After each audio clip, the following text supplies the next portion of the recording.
মিল গে মুস্তফা और क्या चाहिए।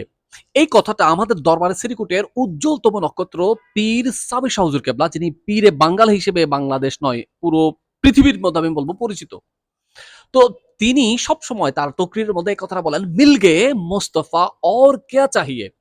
ও ভাই, আমি হুজুর কেবলার কথাটা এই মানে হুজুর কেবলার উদ্ধৃতিটা বা নাথ শরীফের এই কথাটা হুজুর কেবলার জবানকে যদি আমরা ব্যাখ্যা করি, হুজুর কেবলার কথাটা কেন হুজুর কেবলা বলেন, একজন মানুষ যে আল্লাহর বান্দা, আল্লাহর রসুল যার মিলে যায়, দুনিয়া এবং আখেরাতে তার আর কিসের দরকার।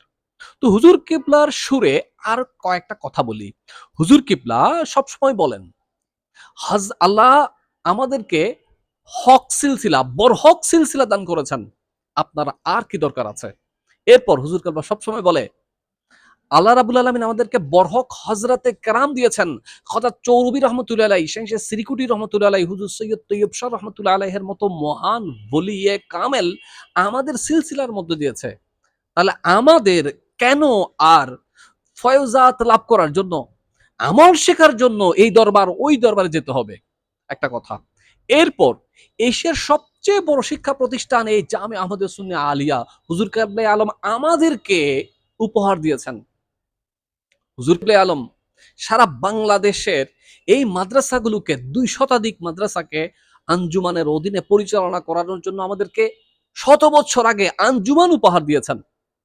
হুজুর কেবলাই আলম এই সুন্নি মুসলমানকে, হুজুর কেবলার মুরিদানকে, আহলে সুন্নাত ওয়াল জামাতকে আরো ব্যাপকভাবে বিশ্বের আনাচে কানাচে পৌঁছে দেওয়ার জন্য ১৯৭৪ সালে আমাদেরকে জশ্নে জুলুসে ঈদে মিলাদুন নবী সাল্লাল্লাহু আলাইহি সাল্লাম দান করেছেন। আপনার আর কি দরকার? আমাদেরকে তরজুমানে আহলে সুন্নাত দান করেছেন। আমাদেরকে হুজুর কেবলাই আলম মাসালা শেখার জন্য আমাদেরকে দাওয়াতুল খায়ের উপহার দিয়েছেন।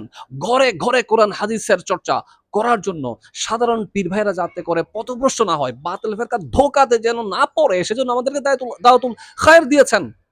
আমাদের আর কিসের দরকার আছে বলেন তো দেখি? ভিডিওটি অবশ্যই শেয়ার করবেন এবং আপনাদের মতামত কমেন্ট সেকশনে জানাবেন। আমি হুজুর কেবলার সেই সুরে সেজন্য বলেছি, মিল গয়ে মুস্তফা और क्या चाहिए। ভাই, হুজুর কেবলা আলম আমাদেরকে এতগুলো নিয়ামত দিয়েছেন। হযরত আমির খসরু রহমতুল্লাহ আলাইহি তার পীর ও মুর্শিদ মাহবুবে এলাহি নিজামউদ্দিন আউলিয়ার দরবার ছাড়া, তার পীর ও মুর্শিদ ছাড়া কিছুই চিনত না।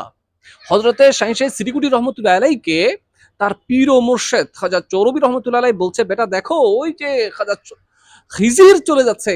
হুজুর তাকাচ্ছে না, বলতেছে দেখো খাজা খিজির চলে যাচ্ছে। হুজুর তারপরেও তাকাচ্ছে না, ভ্রুক্ষেপ করছে না। কেন? কারণ তিনি তার পীর ও মুর্শিদকে জিয়ারত করছেন।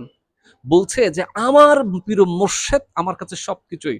খাজা খিজির কোথায় যাচ্ছে না যাচ্ছে, যেই দরবারে খাজা খিজির আসে আমার সেই পীর ও মুর্শিদের দরকার।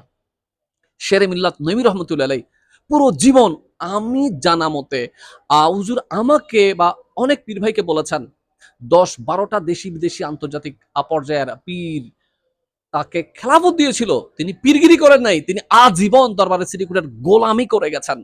সেজন্য আমরা আবারও বলবো, মিল গয়ে মুস্তফা और क्या चाहिए।